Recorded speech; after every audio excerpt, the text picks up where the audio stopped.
Hello guys, this is Pinoy Homestead. Halos 5 months tayo din nakabisita dito sa ating farm. Yan, masukal na yung ating trail, yung pinakadaan dito papuntang sa kubo natin. Ayan mga homestead, ito yung ating daan papunta sa kubo. Yan, masukal na.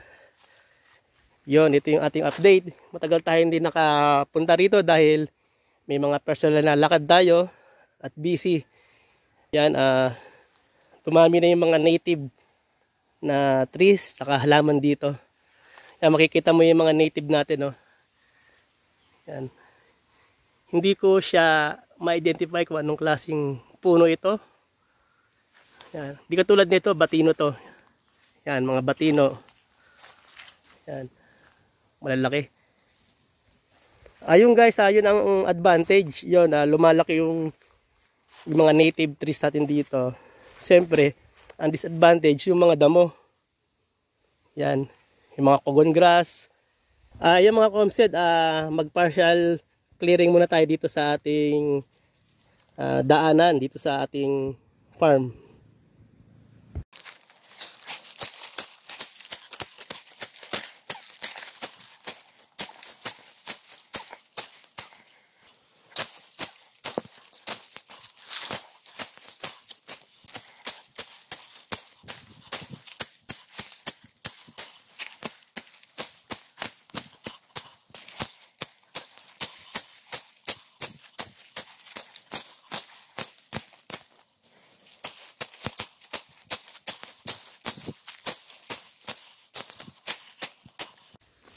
Alright, mga ka-homestead, nag-partial clearing muna tayo dito.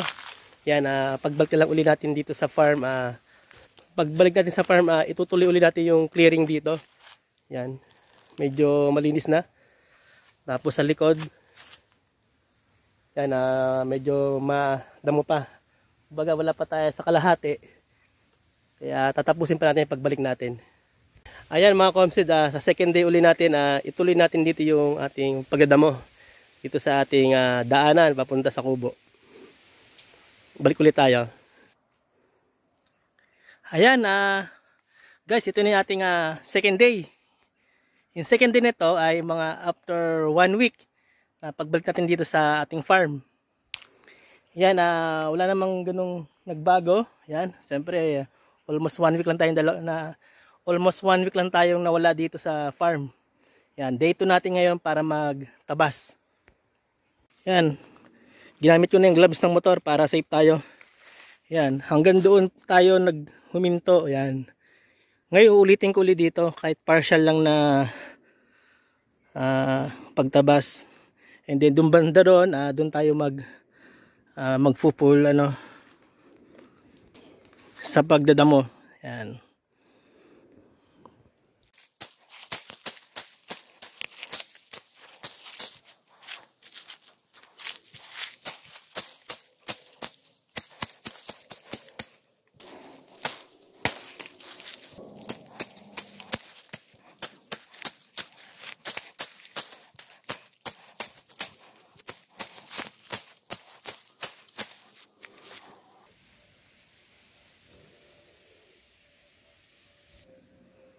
Yan, hanggang dito lang tayo. Yung pinaka partial damo natin ngayon. Ito na yung dadamuhan natin. Ito yung pang second day natin dito.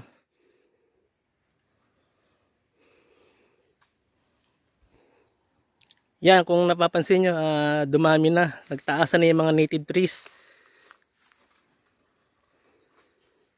Tsaka tingnan nyo yung buho. Oh. Naglaki yan na.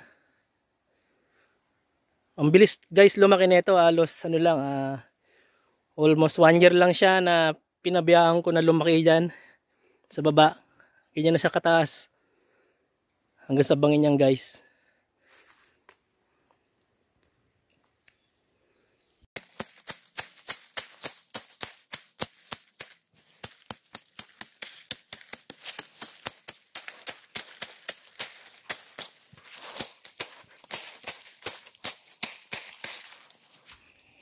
Yung guys, ito, nagtadamo tayo dito. May nakita tayong isang native trees. Pero hindi ko siya ma-identify kung anong klaseng puno ito. Kakaiba yung dahon niya. Hindi ko lang kung puno to o halaman. Yan, meron siyempre dito mga native. Ito yung ating batuan. Batuan, yan, no? Almost 10 years na itong puno na to na putol na puno ng batuan. Pero matibay siya, oh. Tumutubo pa rin itong batuan. Siyempre yan mga homestead, pati itong lubi-lubi. Yan. Marami din dito. Ito pa. Yun, siyempre hindi siya nasusurvive dito sa along the way. Ganyan lang siya. Siya nga pala mga homestead, meron tayong pala tinanim dito yung ating talisay tree natin. Ayan. Andiyan pa rin siya. Yan, pero after neto na ma-clear natin, maibalik natin sa maayos itong farm, lilinisin natin yung area dyan. Okay natin magbawas ng mga buho para dyan sa ating mga talisay tree. Tsaka guys, yung tuway dito sa gilid, yan, kailangan malinis uli natin yung area ng pinagtaniman natin doon.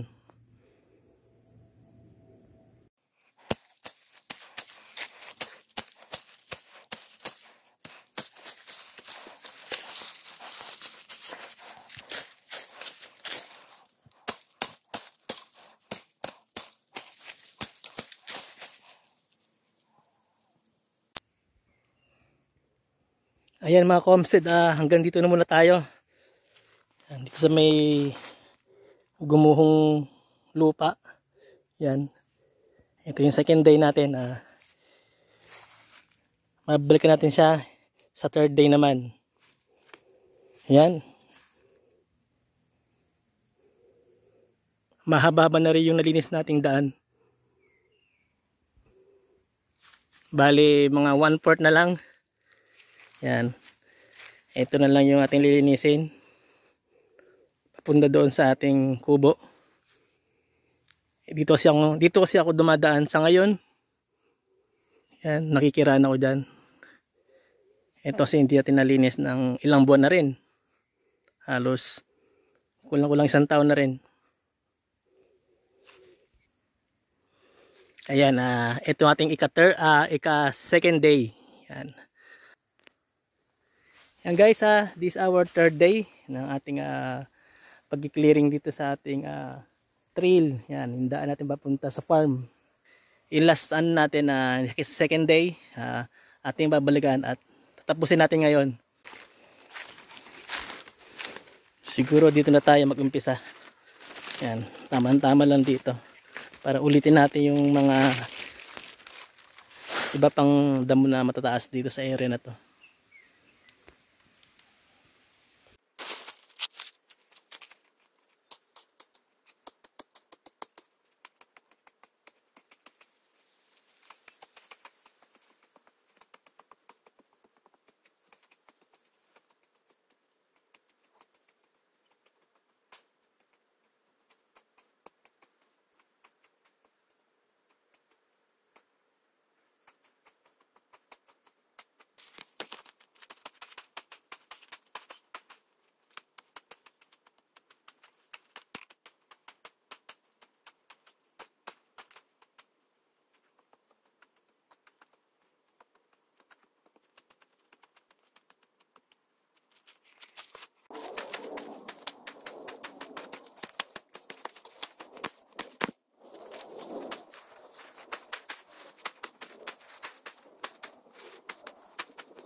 Yan mga ka-homestead ito na yung ating resulta ng clearing. Yan.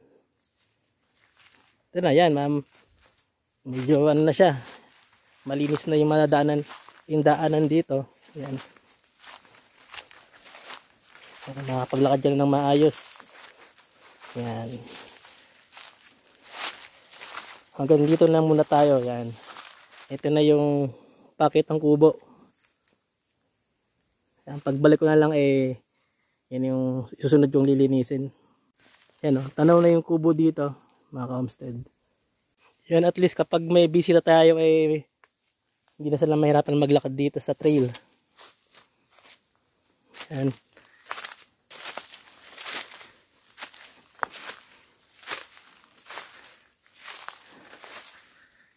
Medyo konting linis pa dito sa pangatlong tinabasan natin. Yan, okay na dyan sa area niyan. Dito konting linis pa. Yan. Siguro yung mga sanga sa taas yan para hindi nakakasabit yan. Hindi nakakatama sa mata. Yan, alright mga ka-homestead, natapos na natin yung ating paglilinis dito sa ating daanan papunta sa kubo. Yan, 3 days. Yun, kasi limited lang yung oras natin dito sa farm. Ito yung pinakadaanan dito sa labas ng farm. Yan. Ito yung way natin papunta doon. Ayun, tingnan natin yung lilinis natin. Yan. At least wala tayong kasamang magdamo dito, tayo lang mag-isa. Syempre nakapag-workout tayo. Parang workout ko na rin to. Yan. Tsaka nakatipid din kasi hindi tayo nagbayad ng taga-tabas. Yan. Yung mga mahabang kahoy na naputol ko, nilagay ko sa gilid. Warning na may bangin dyan.